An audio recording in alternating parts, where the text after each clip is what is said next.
तो चलिए आज की इस गहन चर्चा की शुरुआत करते हैं। सोचिए एक डेस्क पर 10 टैब खुले हैं। बैकग्राउंड में ना लगातार मैसेज पिंग हो रहे हैं और फोन हर 2 मिनट में बज रहा है। हाँ बिल्कुल, ये तो हर ऑफिस का रोज का नजारा है। वही तो, एक तरफ ईमेल का रिप्लाई जा रहा है और दूसरी तरफ मीटिंग भी चल रही है। मतलब देखने में लगता है कि भाई बहुत तेजी से काम हो रहा है। लेकिन असल में ऐसा होता नहीं है ना। बिल्कुल नहीं।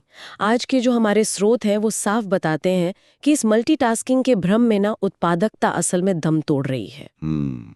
तो आज हम इसी बात की तह तक जाएंगे कि एक साथ कई काम करने की ये जो हमारी आदत है, ये हमारे फोकस को कैसे खत्म कर रही है। और इसका असली समाधान क्या है ये भी समझेंगे। हाँ, तो शुरुआत यहीं से करते हैं। अक्सर लोग कहते हैं ना कि उनका दिमाग मतलब एकदम कंप्यूटर की तरह एक साथ कई टैब चला सकता है। ऐसा लगता तो है। लेकिन कंप्यूटर प्रोसेसर तो पैरेलल प्रोसेसिंग करते हैं।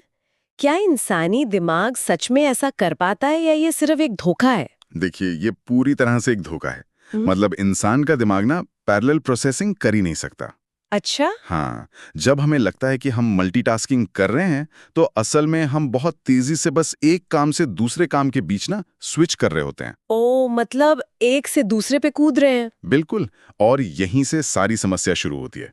इसे न्यूरोलॉजी में अटेंशन रेजिड्यू या कह लें कि ध्यान का अवशेष कहते हैं। अटेंशन रेजिड्यू यानी जैसे मान लीजिए मैं कोई रिपोर्ट लिख रही हूँ और बीच में कोई अचानक आया मैसेज पढ़ लिया मैंने।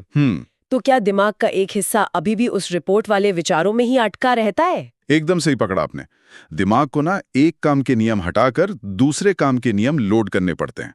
बाप रे, ये तो बड़ा थका देने वाला काम लगता है ना?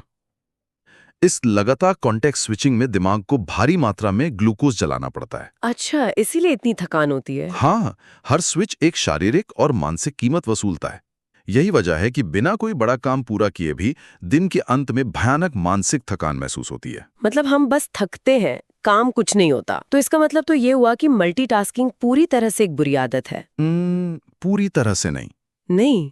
क्योंकि व्यवहारिक रूप से देखें तो हम कुछ काम एक साथ कर ही लेते हैं। जैसे अगर कोई सिर्फ टहल रहा है तो साथ में पॉडकास्ट सुना जा सकता है। हाँ, बिल्कुल सुना जा सकता है। या फिर किसी मीटिंग में जहां सिर्फ सुनना हो वहां लोग अपनी फाइलें व्यवस्थित कर लेते हैं। तो क्या इस तरह की स्मार्ट मल्टीटास्किंग भी नुकसानदेह है? नहीं नहीं, यहाँ ना हमें एक बहुत स्पष्ट रेखा खींचनी होगी। हमारे स्रोत भी यही कहते हैं कि 2 ऑटो पायलट या कम ध्यान वाले कामों को मिलाना बिल्कुल सही है। अच्छा, मतलब जिनमें ज्यादा दिमाग नहीं लगाना पड़ता। समस्या तब होती है जब गहरे संज्ञानात्मक या कह लें कि सोच विचार वाले कामों के साथ ध्यान भटकाने वाली चीजों को मिलाया जाता है। मैं समझ गई। यानी कोडिंग करते समय या कोई जटिल रणनीति बनाते समय अगर नोटिफिकेशन चालू रखा जाए तो वो एक तरह से मानसिक ऊर्जा की बर्बादी है। एकदम 100% सच। गहरे काम को शोर शराबे से बिल्कुल अलग रखना ही होगा। इसीलिए स्रोतों में ना टाइम ब्लॉक्स की बात की गई है। जैसे 40 मिनट बिना किसी बाधा के गहन काम और फिर 15 मिनट सिर्फ ईमेल या मैसेज का जवाब देने के लिए। सिद्धांत के तौर पर तो ये टाइम ब्लॉकिंग वाली बात बहुत अच्छी लगती है सुनने में। हाँ, लगती तो है। हम सबने इसके बारे में कहीं ना कहीं सुना भी है। लेकिन देखिए, कॉर्पोरेट दुनिया की असलियत कुछ और ही है। वो तो है। जहां बॉस या क्लाइंट से तुरंत जवाब की उम्मीद की जाती हो, वहां ये योजना कैसे टिकेगी? देखिए, ये एक बहुत ही जायज चुनौती है। लेकिन अगर हम थोड़ा गहराई से देखें ना, तो समस्या समय की कमी या काम के दबाव की नहीं है। तो फिर किस चीज की है? असल में ये हमारी प्रतिक्रियावादी यानी रिएक्टिव आदत की समस्या है।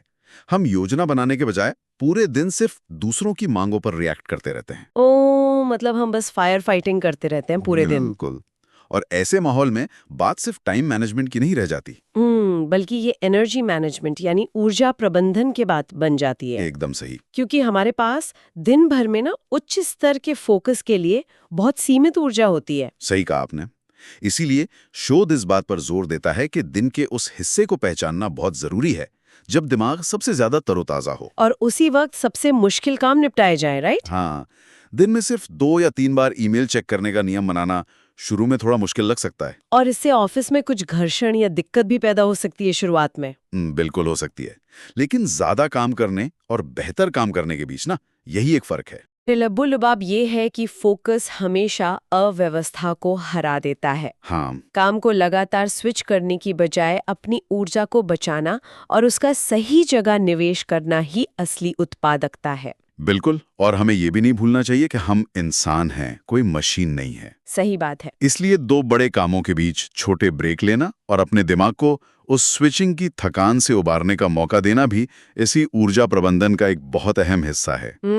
तो चलिए इस चर्चा को खत्म करते हुए एक विचार जो शायद हम सबके सोचने का नजरिया ही बदल दे। वो क्या है? सोचिए, अगर हम अपनी मानसिक ऊर्जा का प्रबंधन ठीक उसी तरह करने लगे जैसे स्मार्टफोन की बैटरी का करते हैं। अरे वाह, ये तो बहुत दिलचस्प है। हाँ, मतलब बैकग्राउंड के हर फालतू ऐप को बंद करके और बेवजह की प्रोसेसिंग रोककर।